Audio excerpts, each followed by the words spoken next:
2 మిరపకాయలు వేసానండి. పోపు గింజలు వేసుకోవాలండి. చిటికడంతా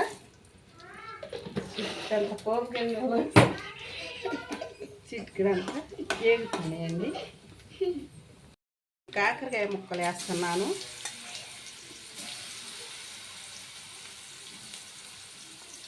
కొద్ది కాకరకాయ ముక్కలు వేసానండి. కాకరకాయ ముక్కలు వేగాక కొద్దిగా చిటికడంత ఉప్పు, చిటికడంత వేగిన తర్వాత చిటికడంతా పసుపు వేసుకోవాలండి. కొంచెం మధ్యలో ఒకసారి కలుపుకోవాలండి.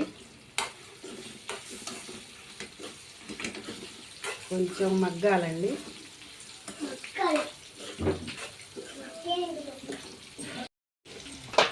ఈ మగ్గినాయండి.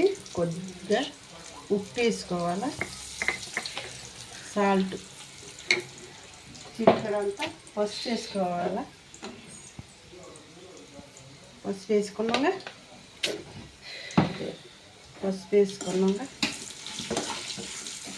మగ్గి కలిసిపోయిందండి. 2 రెబ్బలు కరివేపాకు తీసుకోవాలండి. మగ్గాక 2 రెబ్బలు మగ్గిపోయినాయండి. ఎల్లిపాయలు పొట్టు తీసి కొద్దిగా దంచుకొని తీసుకోవాలండి. మగ్గిపోయిందండి. కొంచెం కారం వేసుకోవాలి, 1 స్పూను.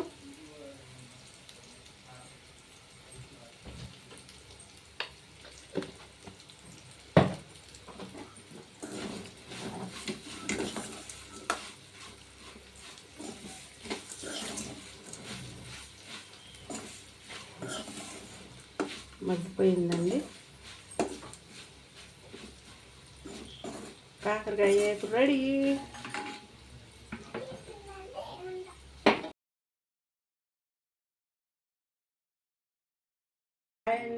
గట్టిగా హాయ్ అండి.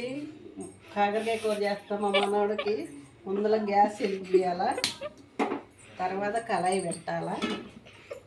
కళాయి పెట్టాక నూనె వేసుకోవాలి. కొంచెం నూనె వేసుకోవాలండి. కొంచెం నూనె వేసుకోవాలండి. ఉంచండి.